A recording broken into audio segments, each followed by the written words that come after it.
Good afternoon. আমার এখানে একটা 100 ওয়াটের প্যানেল আছে আর এখানে একটা 40 ওয়াটের প্যানেল দেখতে পাচ্ছেন। আমি এই দুটো প্যানেল দিয়ে আমি আপনাদেরকে দেখাবো আমার একটা ব্যাটারি চার্জ হয়। আমার ছাদে এটা লাগানো, আমি দেখাচ্ছি আপনাদেরকে আমার ব্যাটারিটা। এইখানে আমার একটা গাড়ির পুরনো ব্যাটারি এখানে আপনারা দেখতে পাচ্ছেন। এটা আমার একটা অ্যাল্টো K10 গাড়ি ছিল, সেই গাড়ির পুরনো ব্যাটারি। সেটা দিয়ে আমি গাড়ির ব্যাটারিটা বিক্রি করি না, এক্সচেঞ্জ করি না, আমি নতুন ব্যাটারি কিনে নিই এবং এই ব্যাটারিটা দিয়ে সোলার সিস্টেমের সাহায্যে চার্জ করে প্রায় আমি 1-1.5-2 বছর, দেখুন এটা 20-2-26-এ আমি এখানে লাগিয়েছি ফেব্রুয়ারি মাসে। এটা প্রায় 1-1.5 বছর এই ব্যাটারিটা কিন্তু চলবে। আমি দেখাচ্ছি এক্সাইটের, এটা 35 অ্যাম্পিয়ারের ব্যাটারি এবং এই ব্যাটারিটা দিয়ে আমি দেখুন এবারে কেমনভাবে স্পট ওয়েল্ডিং করব সেটাই আপনাদের কাছে তুলে ধরছি।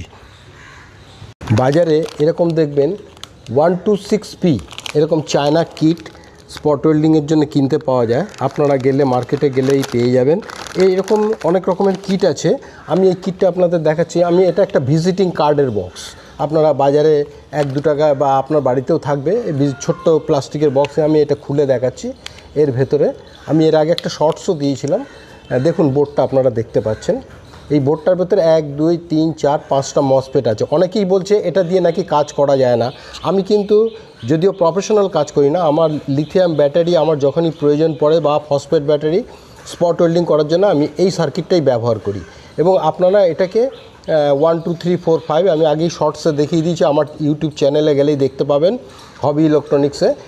এটা আমি কেমনভাবে অ্যাসেম্বল করেছি সেটা আমি আপনাদেরকে ঠিক এইভাবে আপনারা দেখে রাখুন, এইভাবে অ্যাসেম্বল আপনারা করবেন এবং এটা ইউজ করবেন। পরবর্তীকালে আমি এবারে ব্যাটারিতে কানেকশন করে আপনাদের ইউজ করে দেখাচ্ছি। Thank you.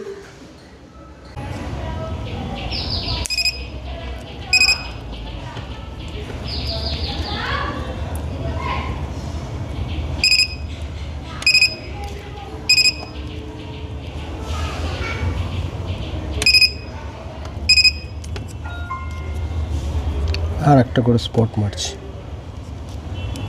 আপনাদের একটু টাইম দিতে হবে কিন্তু।